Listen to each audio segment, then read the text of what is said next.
Di ruang keamanan Korea, ada orang yang sangat kejam seperti ini. Parkir sementara. Dia sangat jarang berbicara. Tapi anggota geng sangat takut padanya. Ada yang bilang dia adalah orang yang menginginkan uang tanpa mempedulikan nyawa. Karena dia melakukan 4 pekerjaan sendirian. Di siang hari, dia bekerja keras mengantarkan air. Jika majikan kurang memberi 2 yuan, dia akan mempermasalahkannya. Namun di malam hari, dia ikut serta dalam pertandingan tinju bawah tanah yang mempertaruhkan nyawa. Sulit untuk menghasilkan uang. 1 pukulan, 1 lawan yang sulit 1 tangan. Selama 5 minggu berturut-turut, dia mempertahankan gelar juara tinju. Hingga larut malam, dia menjadi petugas keamanan di tempat parkir. Mengangguk dan membungkuk adalah hal yang biasa. Kadang-kadang, dia juga menerima beberapa pekerjaan untuk menagih utang. Namun, dia tidak pernah melukai nyawa orang yang berutang. Karena dia menghasilkan uang hanya untuk menebus kesalahan yang dibuatnya di masa muda. Zemin dulunya adalah seorang petinju yang hebat. Setelah pensiun, dia tersesat dan menjadi preman. Dalam suatu proses penagihan, debitur terdesak hingga tidak punya jalan keluar. Memilih untuk membakar diri sendiri. Dan Zemin dijatuhi hukuman penjara selama 4 tahun. Setelah keluar dari penjara, dia memperbaiki diri. Tidak hanya sering mengunjungi korban yang membakar diri tahun lalu, tetapi juga secara sukarela menanggung biaya pengobatan. Awalnya dia mengira hidupnya akan terbuang dalam kebosanan.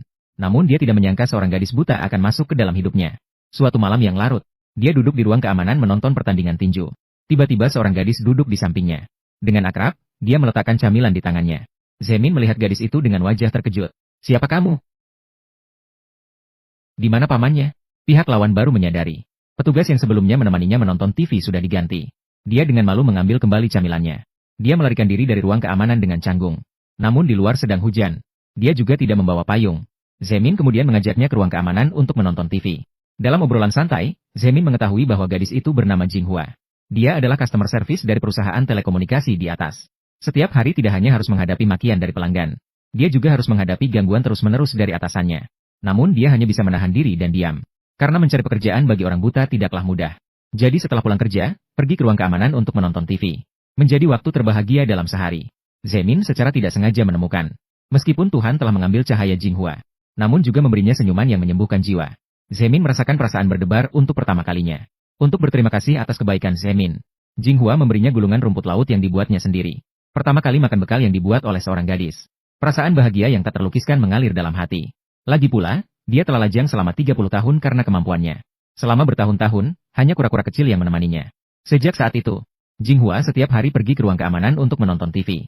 Zemin juga perlahan-lahan jatuh cinta pada Jinghua. Namun dia selalu tidak berani mengungkapkan perasaannya. Dia merasa dirinya tidak layak untuk gadis baik seperti Jinghua. Hingga hari itu, Jinghua terjatuh secara tidak sengaja saat pulang setelah menonton televisi. Zemin berlari cepat menghampirinya. Dia membawanya ke rumah sakit untuk membalut lukanya. Lalu dia menawarkan untuk mengantarnya pulang. Jinghua dengan senyum nakal meminta agar dia tidak menyesal. Zemin berjongkok dan membiarkan Jinghua